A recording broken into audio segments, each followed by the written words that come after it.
welcome to this edition of Border Report Live. My name is Rudy Mideles, and I am your host here in Harlingen, Texas, in the Rio Grande Valley of deep South Texas. Got a very good program lined up for you today. Our El Paso correspondent Julian Resendez is going to join us a little later in the program, talk a couple things, but mostly about weapons and what the country of Mexico is doing to help prevent them from making their way up towards the border. We're also going to speak to our South Texas correspondent Sandra Sanchez on a big problem with, or rather a big issue, hopefully being resolved with a local sugar mill. One of 3 sugar mills in the country actually shut down here in the Rio Grande Valley, and a lot of it has to do with that debt that Mexico owes us with water, so we're going to speak about that in just a little bit. But first, let's take a look at some of the things making headlines across the border, starting with Portland, Oregon being the next city on President Trump's list to deploy federal troops to help apply his immigration policy. Now, 200 members of the Oregon National Guard are being placed under federal control and deployed to protect immigration enforcement officers and government facilities. But Governor Tina Kotek, a Democrat, said over the weekend that the city does not need the National Guard to help ICE agents protect immigration detention centers. She said in her conversations with the president and Homeland Security Secretary Kristi Noem that she told them she was adamant that Oregon and Portland can handle their own public safety needs. She added, quote, "There is no insurrection, there is no threat to national security, and there is no need for military troops in our major city." I believe the president does not have the authority to deploy federal troops on state soil. I'm coordinating with Attorney General Dan Rayfield to see if any response is necessary, and we will be prepared to respond if we have to. Oregon has not requested any federal assistance, and nor do we need it. Now, the president suggested that the city is under siege and said he ordered the Defense Department to, quote, "provide troops to protect war-ravaged Portland and any ICE facilities under siege from attack by Antifa and other domestic terrorists," end quote. Memphis is also preparing for the arrival of additional federal authorities, including immigration and drug enforcement agents, and they're expected to arrive this week. Moving up to Chicago, or over to Chicago, I should say, armed federal immigration agents patrolled several of downtown Chicago's busiest tourist areas on Sunday afternoon, drawing criticism from immigration rights activists and city officials. Now, reporters from our sister station, WGN-TV, said agents in full uniform while Border Patrol agents patrolled the Chicago River nearby. It's been dubbed a Midway Blitz by DHS, and the patrols are led by a chief Border Patrol agent. Some people could be heard yelling at the agents as they walked by, telling them to go home. Others pulled their cell phones out to record what they were witnessing. The closest border to Chicago is 500 miles away, and police say crime in the city is down 13%. The governor is expected to address the federal presence at a news conference in about a half an hour from now. Time now to bring in our South Texas correspondent, Sandra Sanchez, to talk about something we mentioned at the top there, that sugar mill closing here in the Rio Grande Valley. It closed last year, Sandra, but can you kind of bring us up to speed on everything that's happened between then and now? Yeah. Hey, Rudy. So in February of 2024, the only sugar mill in the state of Texas, the Santa Rosa Sugar Mill, shut down because there wasn't enough water here in the Rio Grande Valley for sugar farmers to grow these thirsty crops. You'll see some of this footage that our photographers here at KVO shot this morning of the sugar mill. You know, it took with it estimates of about 1,700 mill jobs and then upwards of 3,000 jobs in the entire region when you're talking farmers and agriculture workers also. But now Texas Agriculture Secretary Sid Miller says that the 3 companies have gotten together and they're hatched a deal to form something called the Santa Rosa Sugar LLC, which would in effect reopen the sugar mill by next year and eventually allow raw sugar to be brought in from farmers and produced like it had been for 51 years before it was shuttered. Under this deal, there's a company from Dallas, one from Birmingham, Alabama, and one from Charlotte, North Carolina. The 3 would participate to reopen this much needed facility. Like I said, it's only one of 3 in the entire United States. Initially, they would just refine sugar that's brought here. That would include commercial and retail sugar, even powdered sugar. But eventually, they'll bring in the crops that had been kind of the basis for this facility for so many years and jobs that so many people had relied on. Well, I was going to ask because, it's great that it's reopening. It's great that this is going to bring some of those jobs back, but it's not actually like the full deal, is it, right? Because it's not sugar cane being grown here in this area. Not yet, because so those crops faltered because the lack of water. And just to kind of repeat, and we've talked about this on many shows, under a 1944 international treaty between the United States and Mexico, Mexico is in a 5-year cycle to pay the United States 1.75 million acre feet of water. So what's an acre foot? If you took a square acre of land and you flooded it 1 foot high of water to about your knee, that's an acre foot. It's about 1 acre foot would fill maybe 2 Olympic-sized swimming pools, más o menos, right? So, but they're supposed to pay us 1.75 million, and they haven't. They haven't even paid us quite 800,000 acre feet so far. And the 5-year cycle ends on October 25th. So we're less than a month from the deadline. Mexico has paid some in the past 6 months under the Trump administration. We talked about this. President Trump actually withheld the United States sending some water to Mexico via the Colorado River. And then suddenly Mexico was able to pay us a little bit through the Rio Grande, but not all that we need. So, the farmers shut down. It was not sustainable anymore. But we are actually today going to speak with the chairman of the Sugar Growers Association, and he indicated to me on the phone that there are some long-term water solutions that they're looking at, and they believe that this can be viable going forward. All right. Well, thank you so much, Sandra. Sandra Sanchez, our South Texas correspondent. I want to bring in El Paso correspondent Julian Resendez now. And Julian, you're kind of following this water debt. Tell us a little bit about what you've been learning. Really good. Good to be back on the show. Recently I did talk to some high-ranking Mexican officials about this, and what they're saying is that number one, there's no water to pay the U.S. Mexico and the U.S., the entire Southwest, has been in a prolonged drought for a long, long time. So reservoirs on both sides of the border are lower than usual. In Mexico, for various factors that I'll elaborate on in a second, they're lower. They have less water than U.S. reservoirs. Now, what's happened 5 years ago when Mexico was unable to meet its debt, it just transferred the water that it had in U.S. reservoirs to the United States. This is likely to happen again, except that, like I said, there's less water on reservoirs on both sides of the border, hence there's less water on reservoirs in the U.S. side as well. What the recurring theme that I hear from Mexico, apart from the drought, is climate change. Climate change that is bringing on a new normal of drought conditions, less rain than before, hence they don't have the water to pay the U.S. In my conversations with them, they say that they're concerned, and both sides of the border, officials on both sides of the border appear to agree that what needs to be done is to rework the 1944 treaty, because a lot of things have changed, both in the dynamics of water use in both countries, as well as in the rainfall and evaporation. So they need that the U.S. They say that the U.S. and Mexico need to sit down on the table, negotiating table, and come up with a new agreement that takes these new realities into account. Now, I have to ask, Julian, up in your part of the border, El Paso, as you can see here, a major economic impact on us here, the lack of water. We just lost this multi-million-dollar industry that really impacts the entire country, one of 3 sugar mills in the United States. How is the lack of water impacting the folks over in your area of responsibility out by El Paso and in New Mexico? Well, let me tell you about the dynamics of the treaty. For the most part, Mexico sends water to the U.S.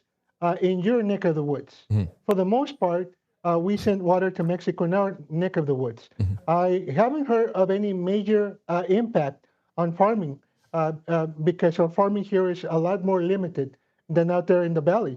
So on this side, I don't think the effect is being felt yet as much as it is down there in the Rio Grande Valley, with the entire industries pretty much shutting down because of water concerns. And because the water is not flowing in from Mexico. I can tell you a lot about what's going on the Mexican side of the border in our region. What's going on is something that the former IBWC U.S. Commissioner Ms. Jenner addressed, and that is that there's some technical and management challenges on the Mexican side. Number one, over here, we in the U.S. we optimize our use of river water. We're constantly trying to improve our irrigation systems and water distribution. On the Mexican side, they're barely announcing some improvements to be made, some technical improvements they call them, in the next few years, so they can utilize their water in a more efficient way. Also, they're dealing with problems that we here in the U.S. don't really deal with, and that is when is the last time that somebody dug a hole near the water reservoir or near the river and just extracted water for their own personal benefit? I haven't heard of a case in the U.S. In Mexico, just in the state of Chihuahua itself, we're hearing reports of up to 7,000 illegal wells. Wow. That's water being drained that's water being drained that could have been used not only to pay the U.S. water debt, some of it, but also to provide that water to residents in Mexico who need potable water for themselves.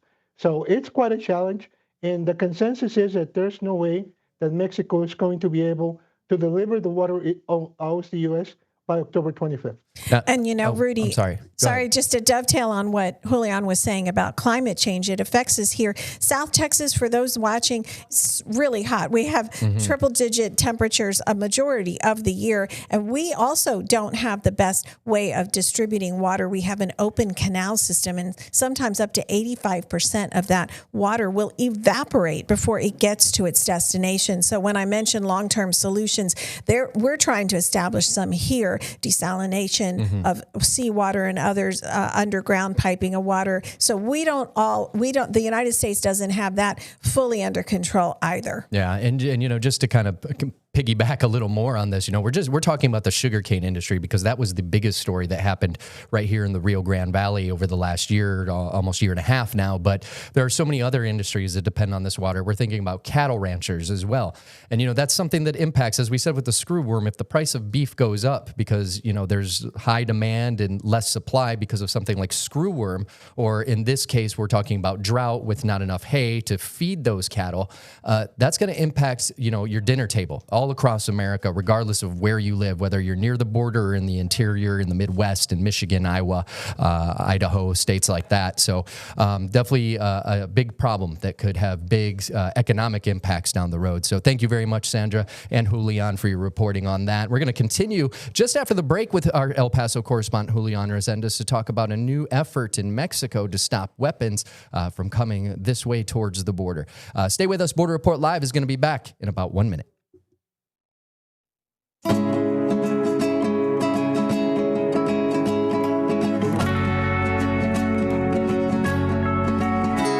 Welcome back to this edition of Border Report Live. My name is Rudy Mideles, your host here in Harlingen, Texas, in the Rio Grande Valley of South Texas. Joining me once again on this program, we have our El Paso correspondent, Julian Resendiz.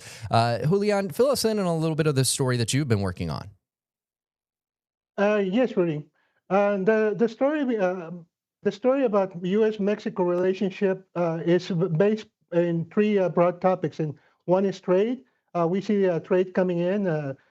Commerce flowing through the international bridges and to the ports of entry every day. The other one, obviously, is immigration, which we report here on a lot. The third one would be what people on this side call border security. This has been pretty much a thorn in the side in the relationship for the longest time, especially since the rise of the transnational drug cartels back in the 1990s. So this Friday, we got some good news for a change in this very thorny topic. And that is that in McAllen, Texas, there was a high-level meeting of several U.S. and Mexican representatives who came up with an agreement to address one area that Mexico in particular has been pushing on for a while. And what the Mexicans are saying, look, for the longest time, you want us to stop the flow of to do something about the flow of migrants, to stop the flow of drugs into the U.S. But we also want you to stop the flow of weapons into Mexico. Mexico has a single firearms factory, and pretty much very few people have a permit to carry a gun. Yet, every year in Mexico, between 29,000 and 36,000 people are murdered, most of them with guns. So, where do the guns come from? Most of them, the great majority, come from the United States.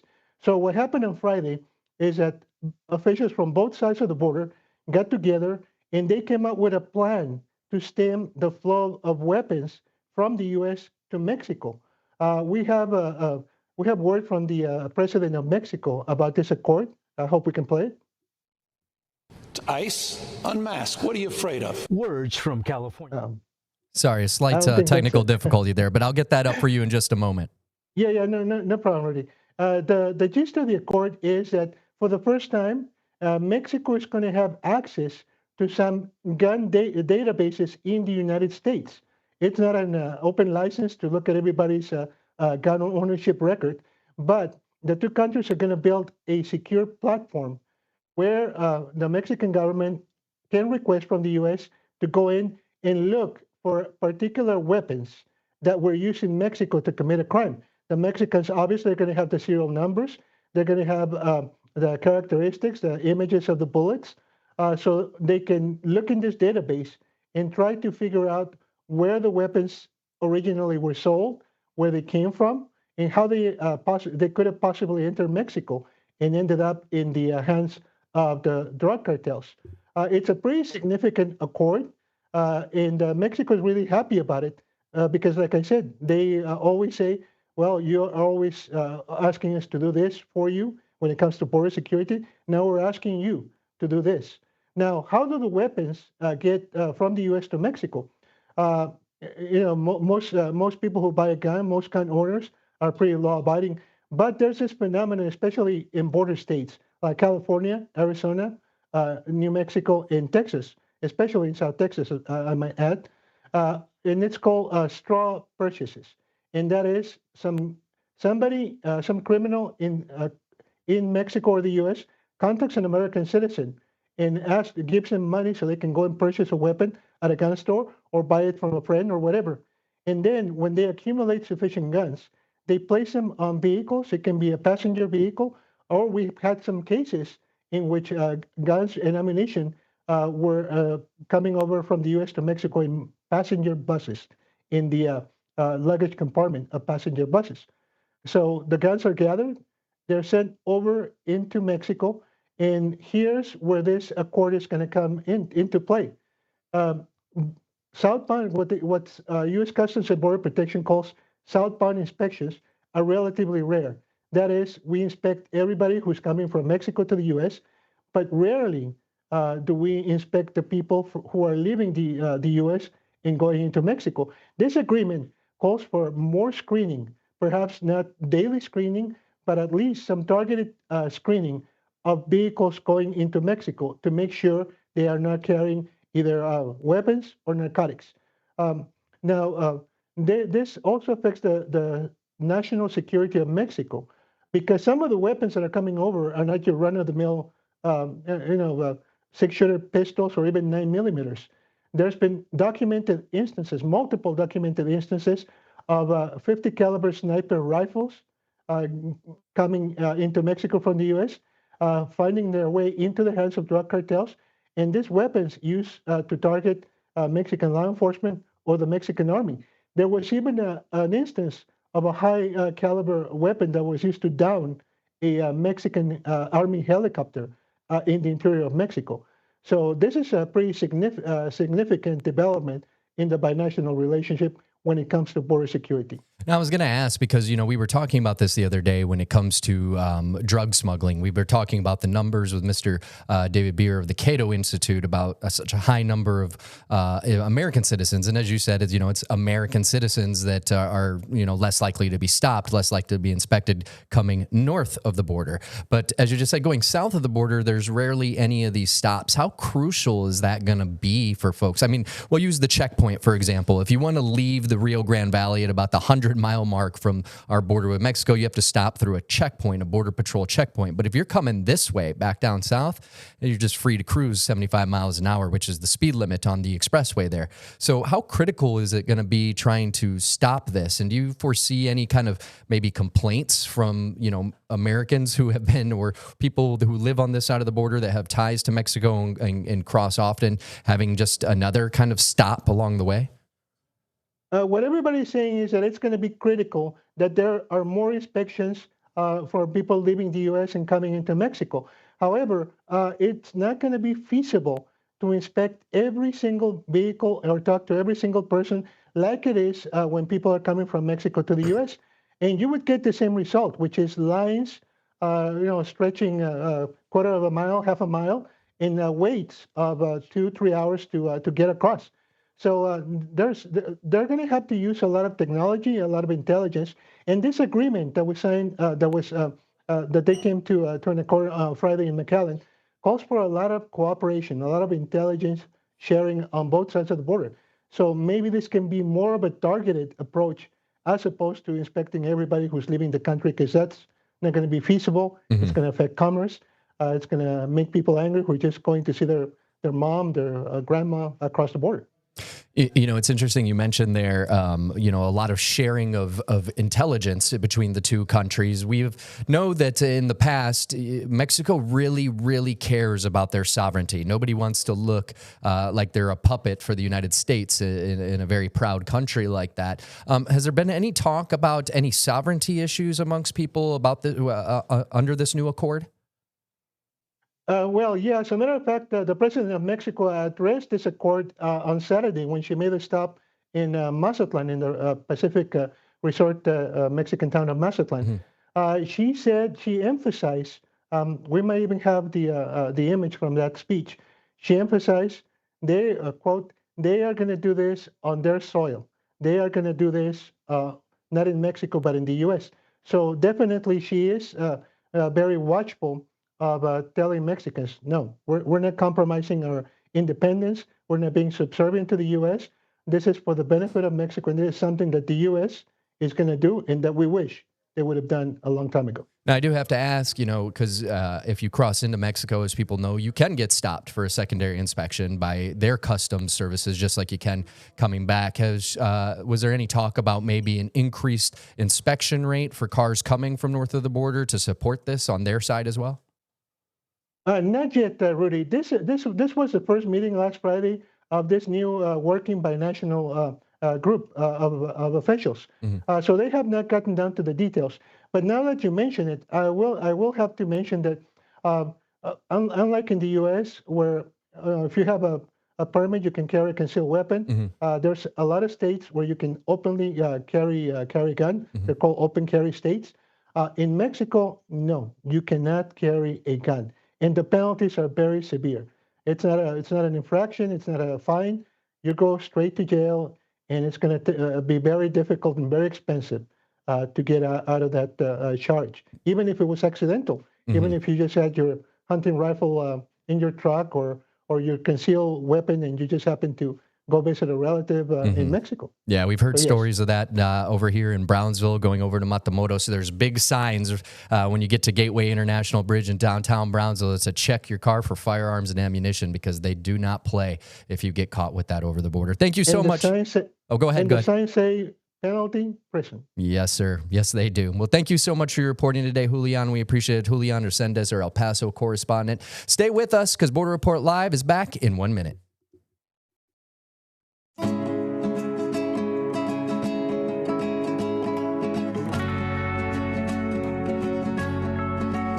Welcome back to this episode of Border Report Live. My name is Rudy Mideles, your host here in Harlingen, Texas. Got a new poll to tell you about, a little data time with Rudy, if you will. A new poll shows a plurality of Americans oppose President Trump's National Guard deployment to cities like D.C. and Los Angeles. So an NPR Ipsos poll that was published over the weekend found that 49% of people oppose the deployment of National Guard troops to a major city. And on your screen, as you can see the numbers there, 38% said they would support the move, and 12% say they are unsure. Now, in another question, 50% of participants said that they oppose efforts allowing federal officers to make immigration-related stops with fewer restrictions. 35% said they support the measure, and 13% said they were unsure of how to feel about the topic. These findings come after President Trump sent soldiers to Los Angeles over the summer to quell immigration protests, and since then, Trump has sent troops to Washington, D.C., Chicago, and as we said at the top of the program, we've also mentioned now Memphis and Portland are the next targets for the president's immigration crackdown. And real quick, before we go, talking about data, we wanted to remind you about our friends over at Political Power Ranker. If you didn't know, Political Power Ranker is a weekly show tracking the movers, shakers, and rule makers in American politics using data. So make sure to check it out. You can find more on Political Power Ranker at abc27.com or your local Nexstar station's website. And that is going to do it for today's episode. On behalf of Sandra Sanchez, South Texas correspondent, El Paso correspondent Julian Resendez, my name is Rudy Mideles. Have a great day.